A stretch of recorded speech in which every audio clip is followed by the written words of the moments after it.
Well, good after. Well, I was going to say good afternoon, but it could be good evening, whatever time it is that you're watching this. This is Angela Roth from Succeed from the Start, and today I've got with me the lovely Nanette Murphy, and really welcome to you, Nanette, and thank you for your patience in waiting to Oh, get no, into this room. no problem. So, one of the things that I love to do is to unlock the magic that's inside other people, because in this world, in this time, in this place there's a lot of pain going on, and there's a lot of confusion and puzzlement as how to what do you do with your life and how do you succeed in it, which is where succeed from the start comes in. Now I know that you talk about divorce, and divorce, if people just think of that word, it has such negative sort of connotations around it, and it's very difficult to find somebody that will start to talk positively about the life change that it is and how it can be approached in a positive way. So I would love to ask you, first of all, what's your sort of magic around this topic? What is it that's different about your services, and what are those services? Yeah. I think what's different about it is my approach is I try to be more positive about it because I went through it. I went through it and I was married almost 25 years, approaching 50 years old, saying, oh my God. So of course your initial is fear and anxiety, but my purpose is to ease all of that fear and anxiety and approach it with, if we just pause for a moment and literally take a breath or two. Don't rush, don't panic, and let's take it step by step. I really want to help people from that contemplation, the preparation, uh, through the journey, and really ultimately, most important, what's next? I always say I feared the future, and now it excites me because I allowed it to happen. It is not a quick journey, but I really do try to put a spin on it that yes, it's tragic and yes, it's painful, but once you feel all of those emotions and move through them, I'm living proof that what is on the other side is more than you or I or anyone could have imagined. I love that, because the truth is that there's still a lot of the negativity, but there's a stigma to the So, divorce. And I mean, for yourself, that was a long time that you were in that marriage. So I can imagine that the initial reactions of people, particularly if they're looking in from the outside, they've no idea what's going on and they just assume that everything in the garden is rosy. So how did you find that initially when that sort of that journey started for you? absolutely, we were picture perfect, the house, the money, the kids. I mean, obviously still my children and they're wonderful, but um, honestly, Angela, it took me 2 years sitting in denial.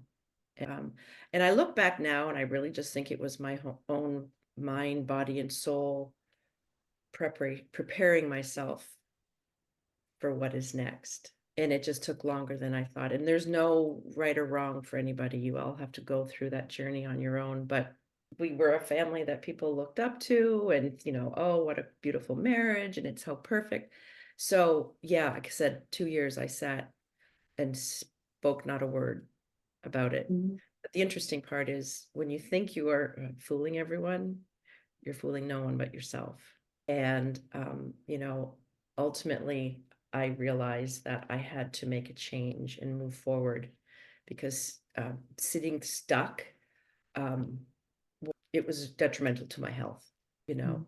And I think that, if you can, and I had a counselor, but I did not have a coach. And as I, went on this journey and hiring an attorney, and yes, they're necessary, but I always say now it's an emotional journey. It's not just a legal battle. There's so many layers to divorce as far as especially your emotions and your feelings. So yeah, it took me a minute. And that's why I want to approach it differently so that I can help people get through that process a little quicker in respect of not sitting stuck. You just keep moving forward, even on those tough days. And sometimes when you have someone who's been through it talking with you and guiding you and even just answering simple questions, it can make a big difference. I know I wished I would have had a coach.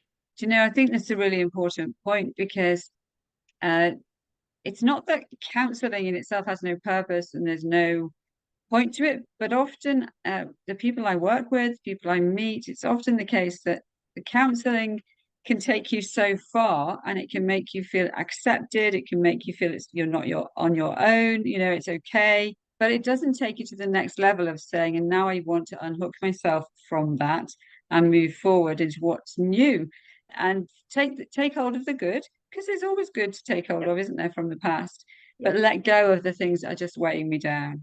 And I Mhm. think coaching has a whole different aspect to it. So, and I would just share with you, one of our sons married at the age of 22, married for life, completely committed to that marriage. Unfortunately, very sadly, had married into a narcissistic family, not just wife, but mother-in-law particularly. It was devastating for Mhm. him to find himself in that place with a little girl, little baby, and to the guilt, the Yes. sadness, the grief, It's all grief. of these things you have to deal with. And then the shame, the feeling of, well, something must be wrong with me to have got myself in this situation. So, what would you say to someone who's at the moment sitting really maybe just holding it all in? What could they do? What would be the first thing that they could do that would start them on that journey out of that place? Well, interesting you asked that question, Angela, because I've recently become certified, and it's a rebuilding program. It's called Rebuilding When Your Relationship Ends. And I actually had to take this little program, this 10-week program. And it was challenging because I have to go back into like 10 years ago. But um, this program is 19 rebuilding blocks. And what I suggest to someone is um, to get into a program where you can heal, because I said to my instructor, I went through all of these steps, except I did it by myself. And I had no one to bounce ideas off of or say things to. So I always said, I could remember saying, I feel like I'm always taking one step forward, two steps back. It was just so frustrating. And I just felt like I was spinning my wheels all the time. So the determination that I had to muster was real. I had to really focus on getting through this. So I would love to say to anyone who is trying to get unstuck or to try to heal is to sign up for this program, because um, I say it's a game changer in the healing world, because there's grief, there's denial, there's trying to learn to be single again. There's just so many levels of healing, and you truly have to get through. You have to address it. You can't ignore it. You can't say, oh, I'll deal with that tomorrow. The most important part is, if you're feeling something that day, address it and move through it. So I hope that answers your question. I think it's more of being active in your healing. That's the other thing I say, is healing's an active process. There's nothing Mm. magical about it. No fairy dust is going to sprinkle on your head and bring it all to light. And that's why I think a coach, I mean, there's often people saying, what's the difference between a coach and a therapist? Well, or a counselor. Yeah, you have to address your past and deal with it. But a coach, I love the fact that here's what we have now, and let's move forward. Let's get through this, and let's find out what's on the other side. Because it's terrifying. And I don't ask someone to do what I didn't do myself. There were days where I didn't even want to get out of bed in the morning. Some days I didn't. But fortunately, I should say, I had children. I had to get out of bed. And you try to put that mask on, put that face on, that everything's okay. So I guess ultimately, don't try to juggle it and do this by yourself if you don't, because you really don't have to. There's all kinds of resources. Think because it can be such a lonely place, can't it? And I think, and I don't know whether, say it's different for men. I know for my son that there was or there is a part of, as a man, and equally because sometimes the judgment comes in from outside that, it's got to have been the man's fault. And of course, Absolutely. it takes two. Divorce doesn't just happen overnight. It doesn't Absolutely. just, I think one of the things my husband always talks about is even if he thinks he's completely right, he always says, I know I'm never going to be. There's going to be always something that I've done, or maybe a reaction I had to what you said or did. And so it's been a wonderful journey for me to have somebody that would always acknowledge Yeah. that, it's never going to have been, all my fault. If we, not that we have very many arguments, to be honest, I'm very, very grateful for that. But watching my son and the pain that he's been through, hearing that there is help out there. And I know that I'm just going to say to the listeners, we are going to share so that you can connect with Nanette, because if you're resonating with what she's saying, and I hope you do, I've watched people try to struggle with this on their own, and the devastation that can cause, and it really isn't worth it. And I just want to validate everything you're saying about coaching. It is so different.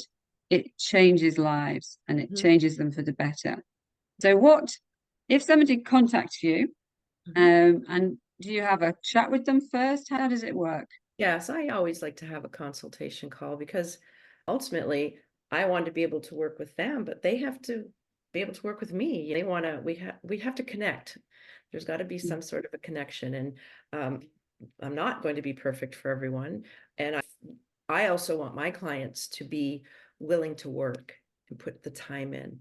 And I don't expect them to listen to everything I say, but definitely, you know, don't just say, oh my gosh, I can't do that.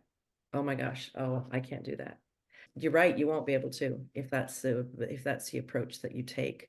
So yes, there's a consultation call, and then there's one-to-one coaching. I have the rebuilding seminar. I have where you can I created this program where there's preparation coaching where they can just listen.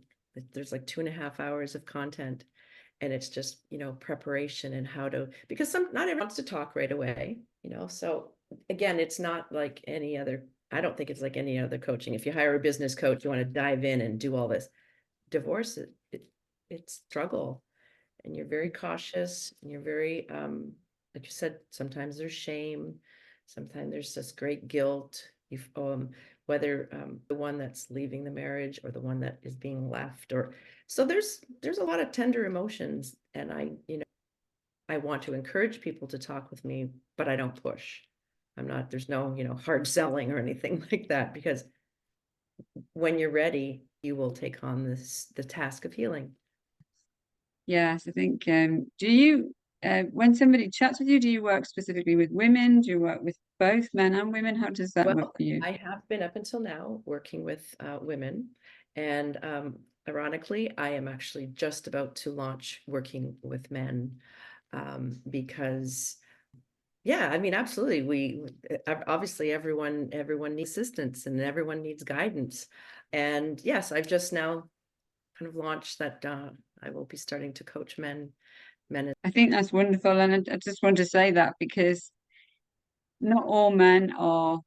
There's a feminine side to a lot of men, and there's a more difficulty sometimes for them to be able to just open up. So finding that person, and being willing to speak to that person. So I love the fact that something beforehand that they can do. They can Yeah, perhaps take them to the place, as it sounds like to me, they can take themselves and explore some of their own emotions and how they're feeling in a safe place on their own without anybody there. So that by the time they actually start to talk with you, perhaps they've already acknowledged some things to themselves, have they? yeah, yeah, absolutely, absolutely, and that's the whole point. I've actually just creating some workbooks that it's just an ebook, but and not a lot of questions, but just something that they can start to write down their thoughts, and I might ask some thought-provoking questions, and just to really truly get them thinking, because like you said, like marriage takes two, well, divorce takes two. And unfortunately, not everyone approaches it the same way. If you approach it with too much anger, then there's a lot of, so, I said to you earlier, Angela, I'm really trying to change the way people approach divorce. We don't get married. Hopefully, you don't walk down the aisle thinking, oh, well, we'll divorce in 5 years if this doesn't work. I think the majority of people truly intend for it to last a lifetime. And when it doesn't, yeah, it's a knife to the heart. Even I've talked to people, even if you both know it's what's supposed to happen, Like you've reached the point where you're both in agreement. There's been no horrible thing happened. It just you've grown apart. I've taught people where yeah, you're still emotional. It's sad time. So again, I just truly believe when you speak to and work with someone who's been through it is a huge factor. Yeah. Absolutely. Because I mean, the truth is that most coaches, or many coaches, I should say, have been their best clients almost. A lot of the learning, you can take all the qualifications that you like, and there's lots of modalities you can learn and all of that.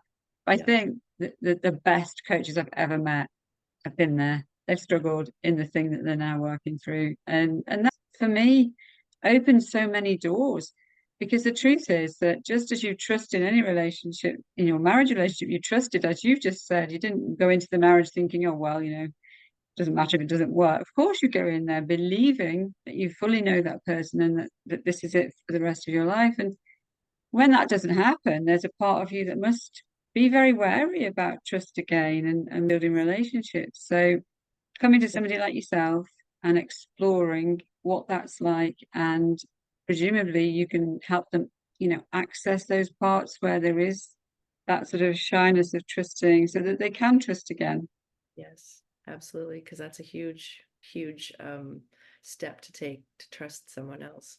And I will say that when I divorced, I swore up and down I would never get married again. Never, never, never. And I'm going to celebrate my 5th wedding anniversary in a couple weeks. So, never say never. But you just have to let yourself heal first. And I always say to really truly get to know yourself again, love yourself, and then you can reach out and hopefully find happiness again, and whatever that looks like for them. We're not all meant to get married again. We're not all meant to, you might want to just I talked to someone else the other day about a bucket list. you know, Create that bucket list, or maybe revisit the old one that you never really got to completely get through. You know, Mm. there's so many things. Life isn't over just because you've divorced. It's a new beginning. I never like to say you're starting over.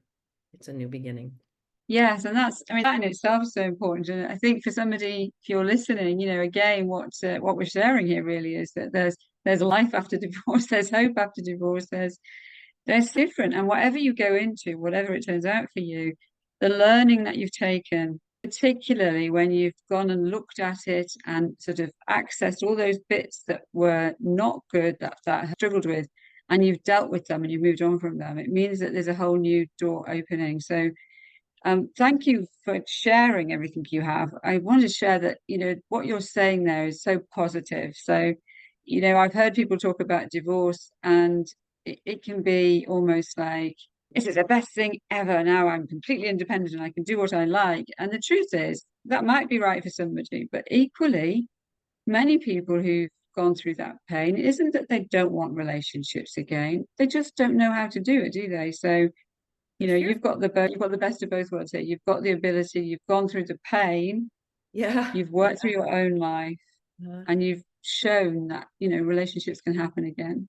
yeah, very much. I always say I'm living proof that you could come out the other side and yeah, feel extremely confident and courageous and empowered. I love it. Well, thank you for coming along. And what we'll do, if you're listening again, as I say, we'll share all of Nanette's details with this video below. Do connect with Nanette. Nanette, if you're going to share your social media links or anything you like, that people can get hold of you and get in touch with you, so that they can access the joy that you bring, actually, because it shines out of you. So Oh, yes, thanks Angela. very much for sharing that. Thank you so much.